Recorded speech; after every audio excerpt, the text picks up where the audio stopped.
I'm about to show you guys. There are people, of course, in New York City that have been protesting. Media hadn't talked about it much. You see this in other places in the world as well. That are protesting, of course, vaccine mandates and everything like that. Though you think of New York City as a lost state, there are a lot of people that are like, this is bullshit.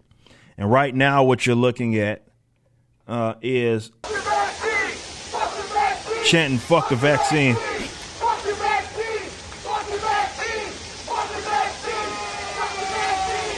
And which is, whatever. How you feel about vaccines, I don't really give a shit. But the interesting thing is this is Mark Levine, who was a New York City council member, that also has his, looks like he has his pronouns in his bio.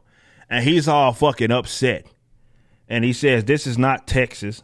This is not South Dakota. This is downtown Manhattan.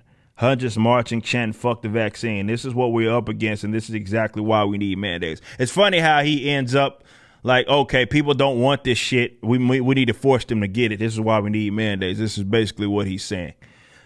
But this is why I've said before that being a silent majority is not enough. It's just simply not enough.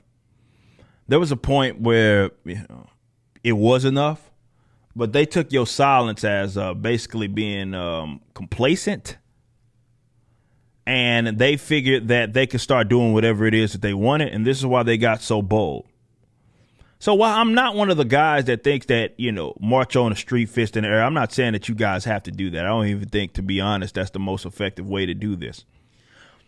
What I am saying is that you've seen that hiding in a corner like, oh, I agree with this guy. How many people email me that say, I agree with you, but I can't say it because, I don't know, the industry that I'm in or something like that? You see, I'm not going to say that you're part of the problem. I think that's a little too harsh. What I will say is that you're not helping. Once the silent majority decides to no longer be silent about this shit, then the little mini tyrants start to get a lot more hesitant to doing the crazy things it is that they are doing. Because then they're thinking that they're going to put up a fight. But if you just remain silent, even if you are the majority, even if you let's say you even got the jab, there's plenty of people like that, right? People that got the jab that are against the vaccine mandate. Speak the fuck up. Speak up. Speak up, man. Like, don't feel like you just have to sit up there and take it. You don't. The more people do that, the more these guys get more hesitant because they think they're going to be met with conflict. But if they think that they're not going to be met with any conflict as they use aggression upon peaceful people, then of course they're going to just take it further and further. And this is what we had. This is exactly what we've had with COVID. It's a bunch of mini tyrants going further and further and further. We went from 2 weeks to slow the spread, 15 days to slow the spread, to, oh shit, you need to be forced to get jabbed. That's a hell of a leap. That leap doesn't happen, though, unless people are being complacent, unless people are being silent, unless people are allowing them to do this. And this is why we've said, hey, this stops when you demand that it does. And I appreciate that. I can at least see that. That might not be the most effective route, but I appreciate that there are people that are like, it's less about fuck the vaccine in a sense. It's more of fuck use of force. And you see when that shit happens, they get baffled like, wait a minute, that's only a Texas thing. Only something like this will happen in Texas. No, there are people that live in a lot of these areas that you think that you control that don't agree with you. But no longer can they afford to be remaining silent because they took your silence and they took advantage of it because it tricked them into believing that, okay, well, this is what the people want, even though it's not.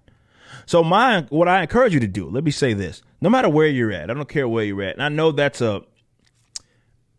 I can't expect people to do that, but I will say that your children will thank you. You'll thank yourself because you'll see more liberty in your own lifetime. If people just say, you know what, I'm done with this shit.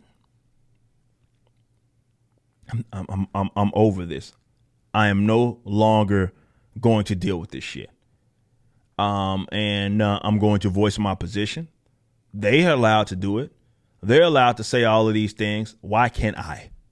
And once you do that and you take the liberty to do that, maybe you even embolden other people that are around you, because it's like me with music, right? My band, one of the few metalcore acts that is has open liberty, not metalcore, you know, the cheesy ass fucking, which is 99% of metalcore artists that make fucking like music that is anti-authoritarian. And then all of them are Bernie Sanders supporters, vaccine mandate, supporting mask mandate, supporting dipshits.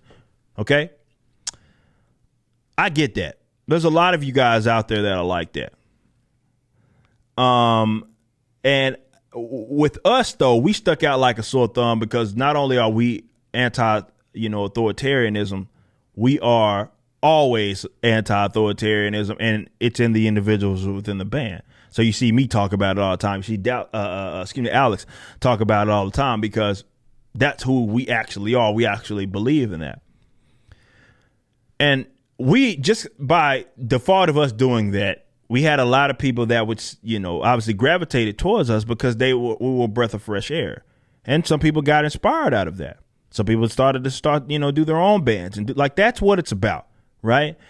And you'd be surprised the domino effect that would happen in the event that you guys stopped being the silent majority and just went on just being who it is that you are. Not allowing these shame tactics and coercive tactics to make you either ask, not so, it's coercive, that's how it works, but advocating for something that you don't want because you're afraid of what your peers might say. Like, this is not a way to live. But that living that way or acting that way, even being mildly flaky, like you've seen like some of the Republican Party not being full blown, like to enough of a degree. Like when you saw Republican doctors that were did that, like it was basically a PSA, like a commercial. And they were basically saying we can return to normalcy if you just get the vaccine. Basically was what it was. They were saying we have to do this in order to end the lockdowns and all this stuff, as if the lockdowns in itself isn't a bad thing. The classic abusive behavior where the abuser says, why are you making me do that? But because they're too chicken shit, again, here we are months after the fact, and you still have areas that have all of these mandates and stuff. It's because you just were too half-assed with it. You know what the liberty position is. Take it, and don't be afraid to do so. You just watched a clip from our podcast, For Canon's Sake. Catch us live at 12 p.m. throughout the week over at youtube.com/YoungRipper59 and follow us over at odyssey.com/@YoungRipper59. If you want to watch the entire video cast after the show is over, just be sure to become a member on the YouTube channel. Of course, the full audio portion of the podcast is available for free on all major digital platforms, or just visit forcanonsake.com.